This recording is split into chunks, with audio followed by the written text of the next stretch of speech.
আজকে তোমাদের সাথে এরকম পারফেক্ট একটা স্পঞ্জ কেকের রেসিপি শেয়ার করব। তো চলো কথা না বাড়িয়ে রেসিপিতে চলে যাই। প্রথমে এখানে আমি 1/3 কাপ ময়দা নিয়ে নিয়েছি 1 টেবিল চামচের মতন কোকো পাউডার, হাফ চা চামচের মতো বেকিং পাউডার আর হচ্ছে স্বাদ মতো লবণ। আমি সবসময় কেকে লবণ দেওয়ার চেষ্টা করি, এতে করে আমার মনে হয় মিষ্টিটা ব্যালেন্স হয়ে যায়।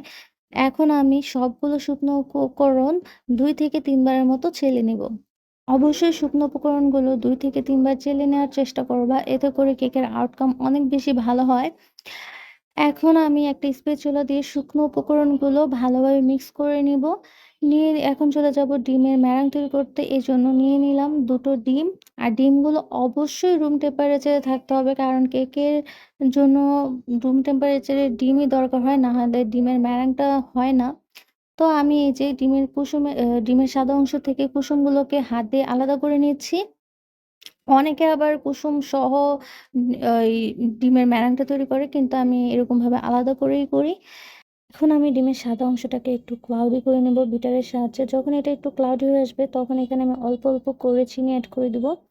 এখানে আমি 1/3 কাপের মতো চিনি এড করেছি আর আমি লাল চিনিটা ইউজ করেছি। তোমরা সাদা চিনিটা ব্যবহার করার চেষ্টা করবে, কারণ লাল চিনিটা গলতে অনেক বেশি সময় নেয়।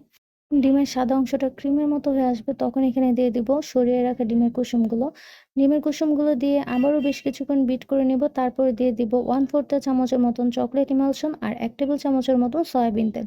এখানে সয়াবিন তেল না দিলেও চলবে, আবার দিলে কেকটা একটু ময়েস্ট হয়। দেন আমি আবারও এটাকে ভালোভাবে মিশিয়ে নেব। দেন এখানে আমি অল্প, অল্প করে শুকনো উপকরণগুলো মিশিয়ে নেব।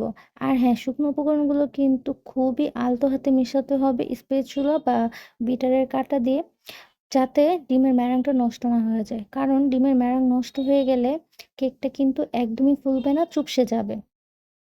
যদিও ফোলার পরে চুপসে যাবে। এখন আমি একটা মোল্ড নিয়ে নিয়েছি। এই মোল্ডটা কত ইঞ্চির সেটা আমি জানি না, কারণ এটা আমি র‍্যান্ডমলি কিনেছিলাম। তো মোল্ডের আমি তেল ব্রাশ করে নিয়েছি আর একটা কাগজ বিছিয়ে নিয়েছি। এখন আমি ব্যাটারটা মোল্ডে ঢেলে নেব। ব্যাটার ঢালার পর অবশ্যই কিন্তু মোল্ডটাকে ৩-৪ বার ট্যাপ, ট্যাপ করে নিতে হবে টেবিল বা পাকাতে। যাতে করে উম ব্যাটারের ভিতরে কোনো প্রকার লাম্পস বা বাতাস না থাকে। এতে করে কিন্তু কেকটা অনেক বেশি জালিযুক্ত হয়ে যাবে। দেন হচ্ছে একটা কাঠি দিয়ে আ ভালোভাবে আমি উম ব্যাটারটাকে মিক্স করে নিচ্ছি। আর আজকের এই কেকটা আমি চুলায় বেক করব। এজন্য আমি চুলায় আগে থাকতে একটা ফ্রাই প্যান গরম করে নিয়েছি। দেন একটা স্ট্যান্ডে মোলটাকে বসিয়ে ঢাকনা দিয়ে ঢেকে প্রায় ২৫ মিনিটের মতন বেক করে নিয়েছি। আর হ্যাঁ, ফ্রাই প্যানের ঢাকনার ছিদ্রটা কিন্তু কাগজ দিয়ে বন্ধ করে দিতে হবে।